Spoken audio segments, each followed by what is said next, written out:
President Trump and Russian President Vladimir Putin meeting in Alaska right now with the world watching. These two leaders are in talks to try to end the war in Ukraine. Russia started the conflict more than 3 years ago, and for Putin, this meeting is a chance to negotiate terms that favor Russia. Thanks for staying with us. I'm Lisa Hughes. And I'm David Wade. One key point, the summit excludes the Ukrainian president, Volodymyr Zelensky, which could undermine Ukraine's interests.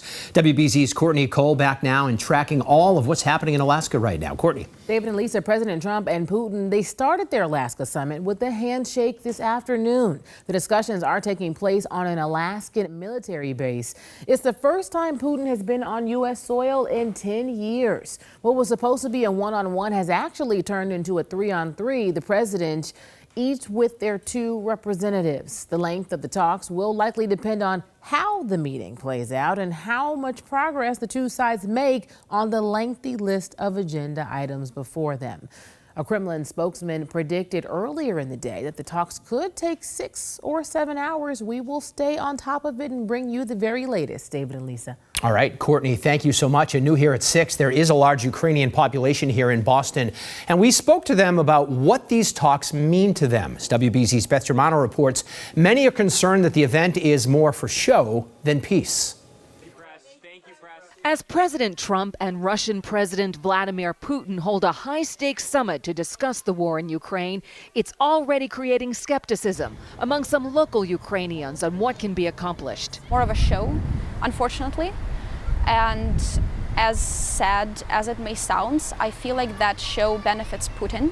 Daria Bogatova, who came to the U.S. to study in 2021, just before the war broke out, has devoted her time to gathering and sending humanitarian supplies to frontline troops at home, such as blankets and tourniquets. But she says an isolated Putin now basks in a U.S. invitation. I do not think Putin comes to sign anything, to negotiate anything. Ukrainian Vsevolod Petrev hopes Trump is sincere in his effort to bring peace to Ukraine, but worries about his true commitment as a president who once said he could end the war in 24 hours. I don't think that Trump really thinks of the real meaning of what's going on, opposed to checking off things on a list. We don't have the right to be pessimistic. Anya Dubovic says she's grateful to the support Americans have already given her country.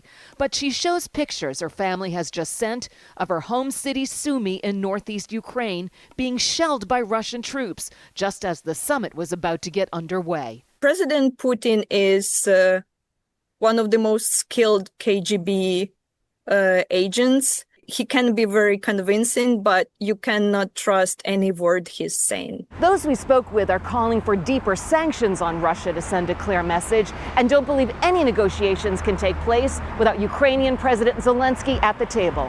How can you have a discussion about a peace with two warring factions, with one of the warring factions not there? Trump insists it could be a prelude to a future meeting, but these talks have to bear fruit first. Beth Germano, WBZ News.